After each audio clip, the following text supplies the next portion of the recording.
push to better tack living kidney donors' long-term health.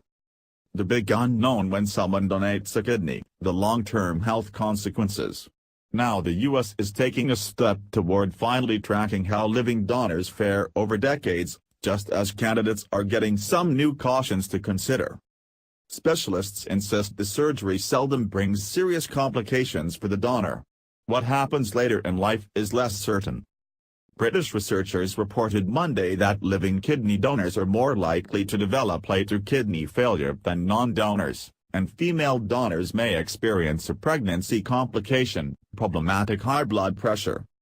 Overall, the chances of trouble still are pretty low, according to the analysis of international donor studies published in Annals of Internal Medicine. But there hasn't been enough research to advise donor candidates, especially younger ones, about who's really most at risk and if there are protective steps they could take.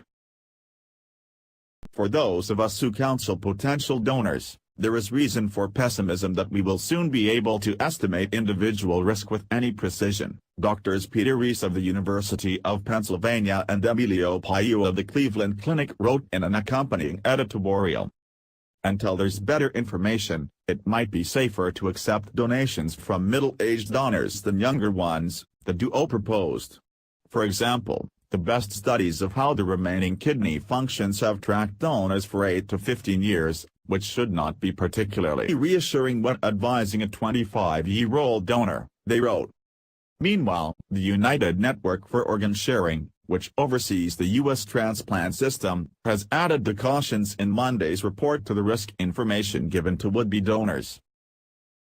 And 10 transplant centers are about to pilot test of new living donor collective, an attempt to track donors' health for the remainder of their lives, instead of the mere 2 years of monitoring now required.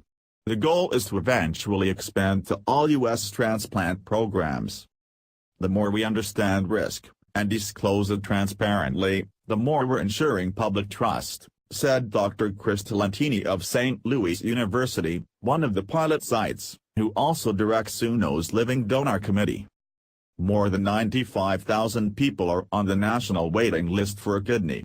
Of 19,848 transplants performed last year, 5,811 were thanks to living donors, according to UNO's. Living donations shorten the years-long wait, and those transplants tend to last longer. Surgery always brings risks, but donor deaths from the operation are rare. 3 deaths for every 10,000 donors, according to the most cited estimate. About 8% of donors experience surgical complications such as bleeding or blood clots, according to another study. What about later?